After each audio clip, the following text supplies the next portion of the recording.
嗨，大家好，我是坦平叔，今天是2025年10月31号。这一期我们继续聊聊俄罗斯入侵乌克兰，看一看乌克兰战场上也有什么变化。今天是俄罗斯侵略乌克兰的第1346天，也是乌军进入库尔斯克的第452天。乌克兰总参谋部发布战报说过去24小时，乌俄双方交战189次，其中34次在苏梅，包括哈尔科夫11次和库皮扬斯克9次，35次在托列茨克，11次在莱曼，78次在波克罗夫斯克，29次在南顿涅茨克区域。乌军击伤俄军960名，俄军累计损失114.860人，摧毁俄罗斯坦克2辆、装甲车3辆、火炮25门、340架大型无人机、128辆军车。现在俄乌双方对各自在战线上的态势各执一词，各个国家的媒体这个说法也是千差万别。前一阵子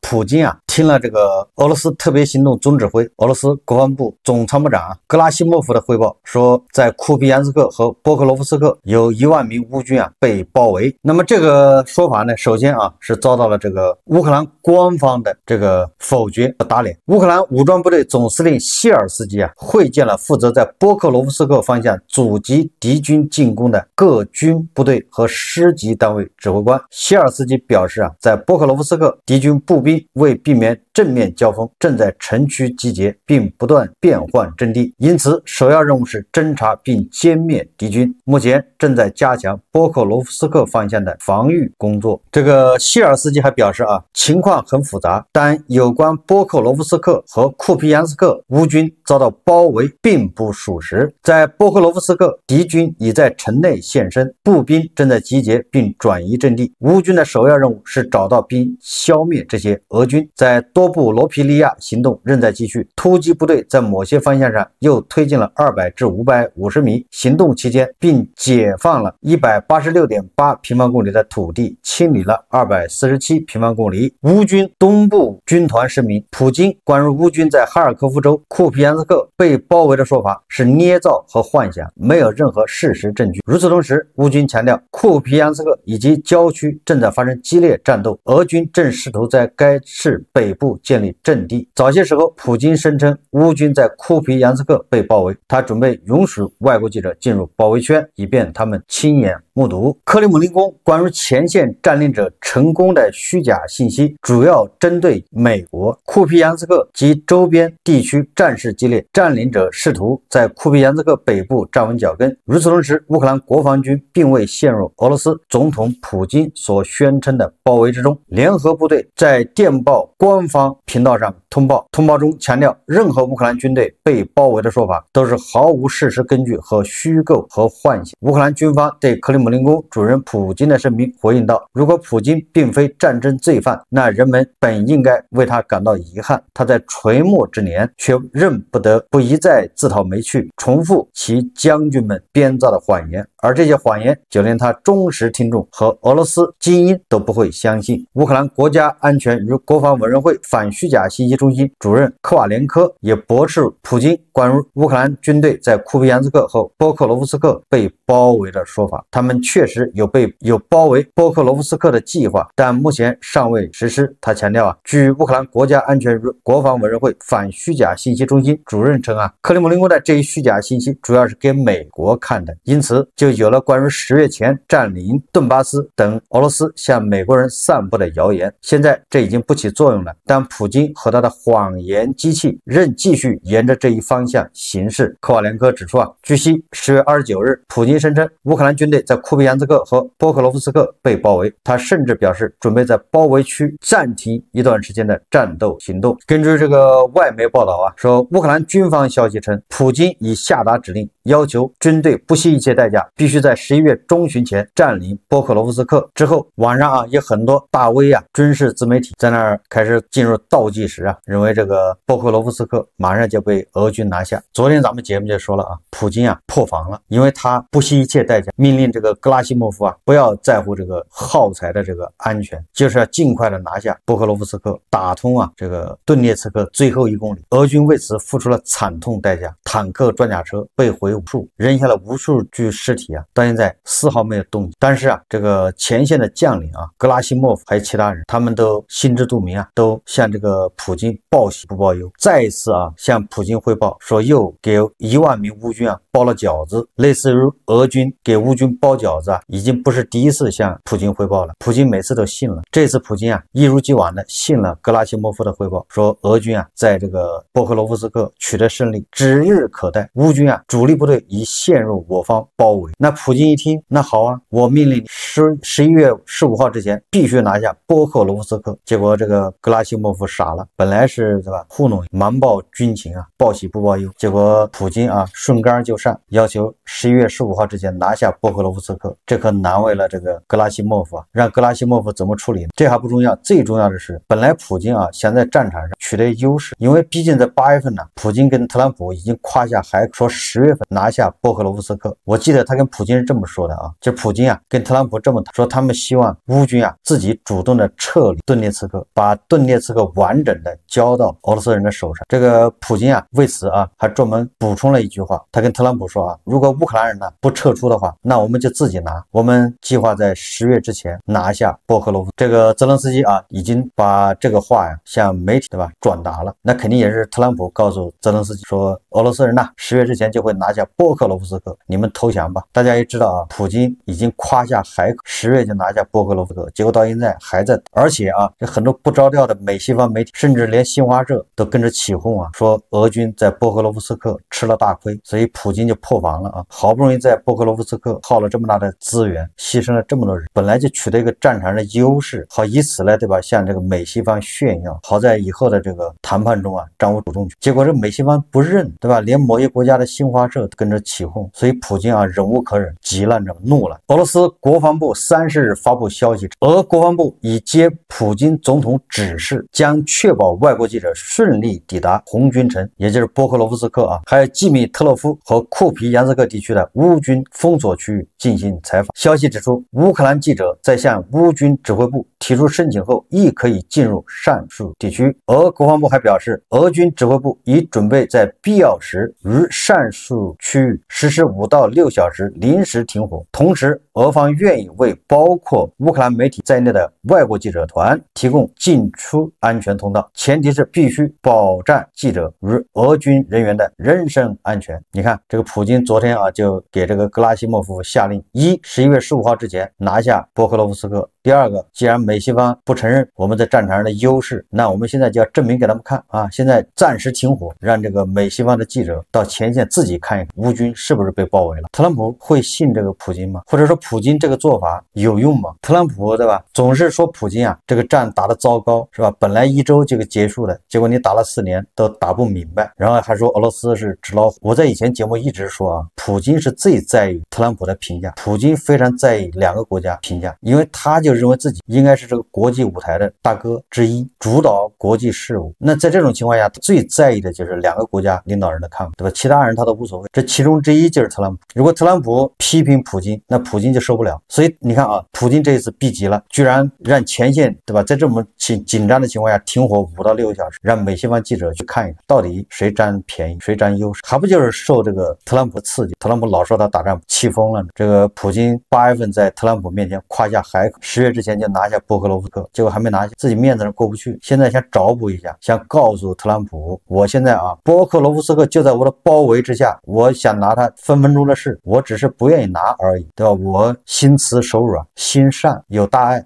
不想杀死这些乌军的俘虏，希望他们投降，所以我本来10月就拿下的，现在没拿，不就是想向国际社会，想向特朗普证明这个事，就是说我当时说10月份拿下波克罗夫斯克，不是我拿不了，而是不忍心，已经被我包围了，不信让美西方记者来看，你看，所以说这个普京啊，还是心里吃了事，一再想表明，想证明。那为什么要证明自己呢？说明他在乎别人看法，尤其是美国这样的大国的。如果啊，美西方记者真的跑到前线去看，然后他们对吧，异口同声的说这个俄军没有包围，这一切都是普京一厢情愿，这一切都是俄罗斯的这些高级军官啊在糊弄骗着普京，不知道到时候普京能不能扛得住啊，能不能挺得过去啊？根据乌克兰武装部队总参谋部报道啊，说乌克兰武装部队用导弹袭击了生产火药和炸药的布良斯克化工厂。10月21号，乌克兰国防军对俄罗斯境内的敌军军工战略目标发动了新一轮打击。乌克兰国防军袭击了布良斯克的化工厂，此次打击由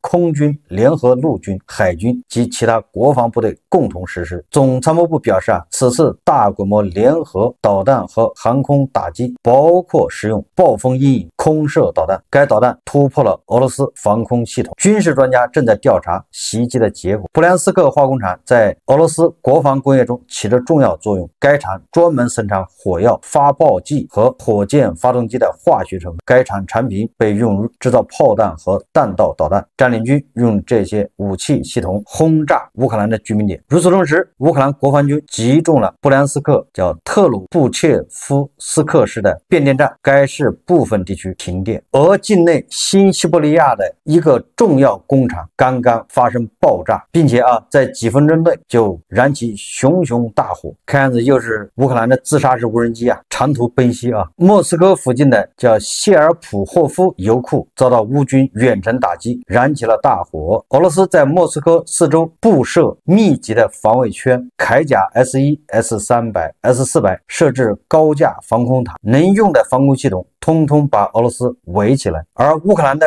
无人机连续3天飞向莫斯科。在克里米亚，乌克兰的无人机击中了俄军的铠甲 S2 防空系统，2个油库和2个雷达站。价值约2000万美元的铠甲 S2 是俄罗斯防空系统的重要组成部分。此外，乌克兰的无人机还袭击了位于格瓦尔迪耶斯克村的石油基地，引发大规模火灾。据记录，无人机还袭击了共青团石油基地。乌克兰无人机持续不断的袭击行动，已摧毁俄罗斯38家主要炼油厂中的21家，使其近40%的炼油能瘫痪，使得俄罗斯陷入数十年来最严重的燃料危机。我们再看看外交以及国际援助瑞典和挪威已向乌克兰交付90艘战斗艇。乌军表示已收到瑞典和挪威交付的90艘 CB90 小型炮艇。不要小看瑞典交付的这个叫炮艇这种冲锋艇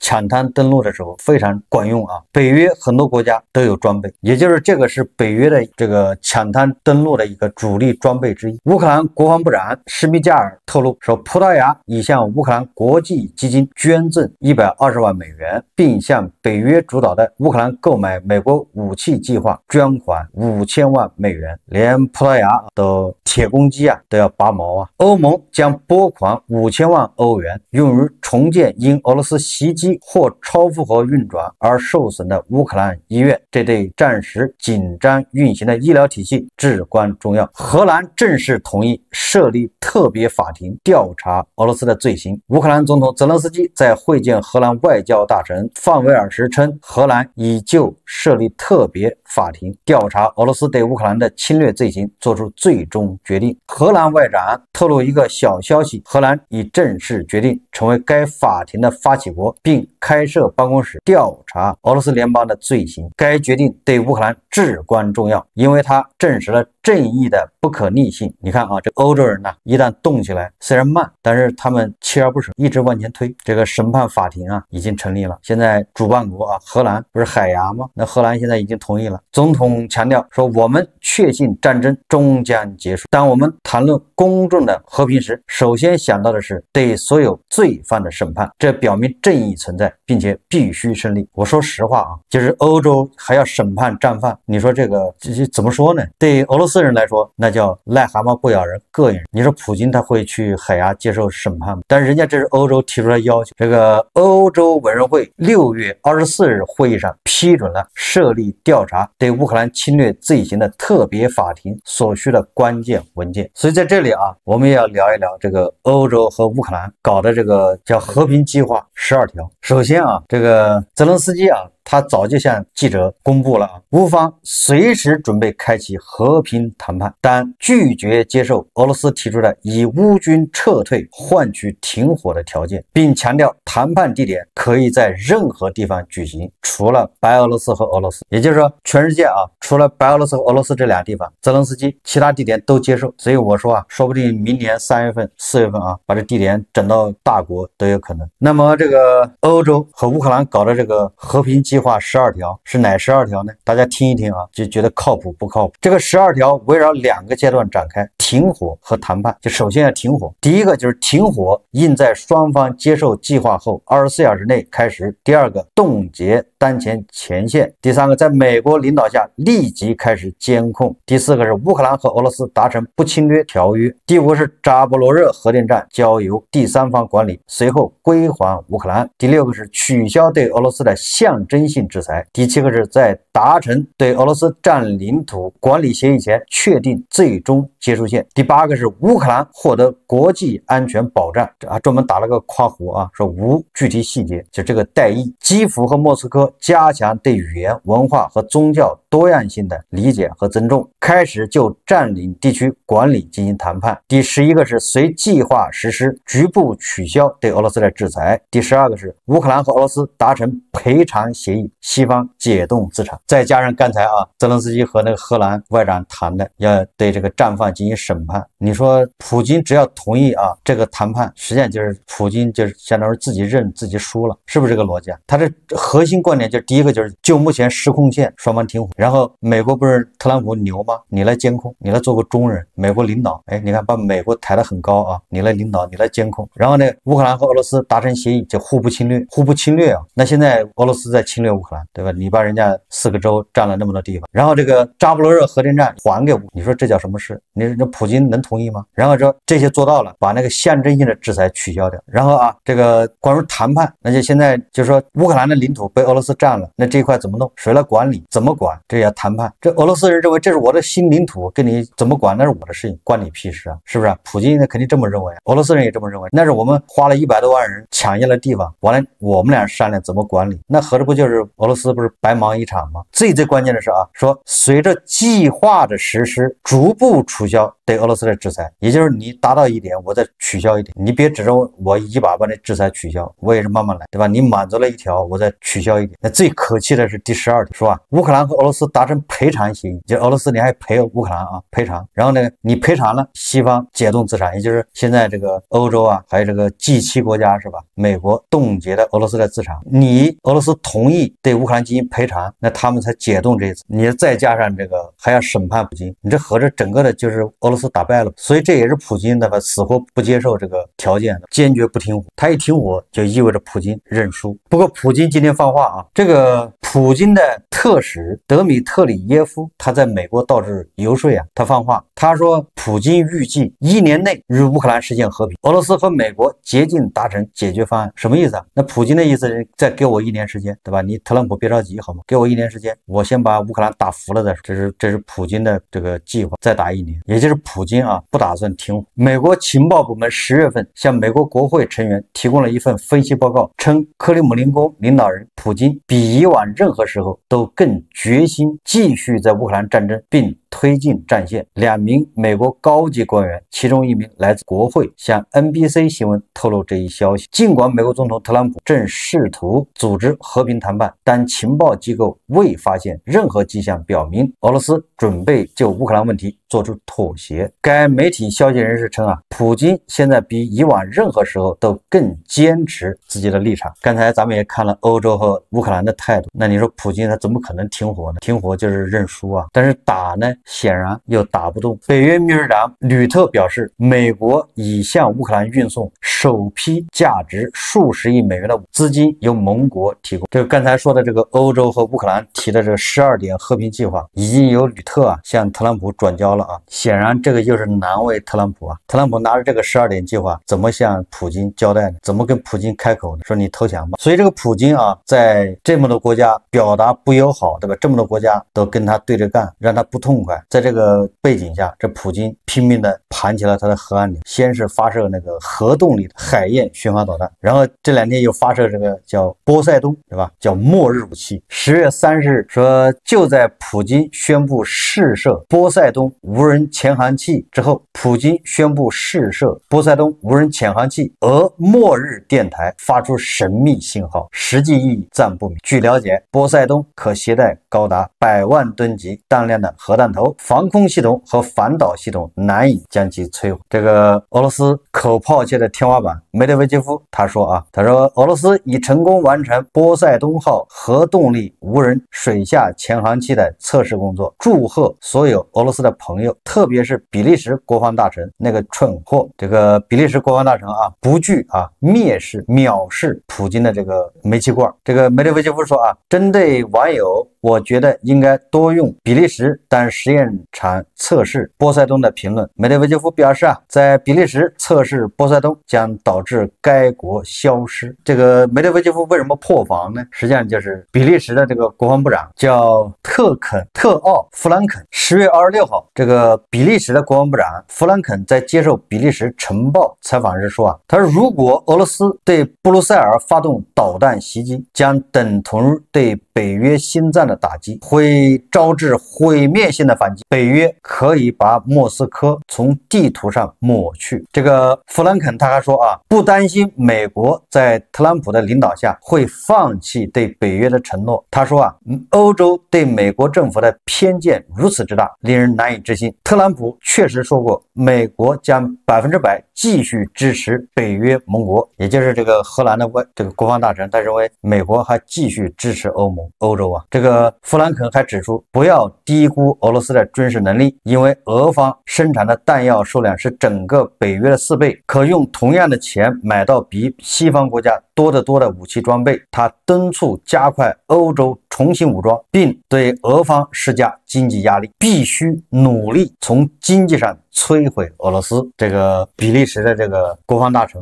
弗兰肯这话一出就让俄罗斯人破防了。他说你俄罗斯要对这个布鲁塞尔发动这个导弹打击的话，那么北约很容易就把莫斯科从地图上抹掉。梅德韦杰夫首先破防，扬言要把比利时先抹掉。这个俄罗斯的这几个人呢，这个核弹就挂在嘴上核按钮就随时盘，对全世界进行讹诈恐吓。现在网上又在传言俄罗斯高层发生动荡。前2天美西方的媒体说普京害怕俄罗斯国内发生政变，今天又有传言说俄罗斯的国防部长马上要换人，由这个普京的心腹九民取代这个老的经济官僚这个别罗乌索夫。看样子国防部长这个位置给这个别罗乌索夫，虽然给别罗乌索夫配了一个副国防部长，国防部副部长是普京的侄女儿，这个大家有印象吗？但是这个也不能让普京放心，还是换上他的心腹，他的爪牙九民，更能让他睡好觉。这个别罗乌索夫毕竟人家也是世家就是他爸好像就是前苏联时期的这个重要的高官，保不齐人家跟普京恐怕也不一定是100%一条心就是啥是啥不绝对，就是绝对不啥是啥。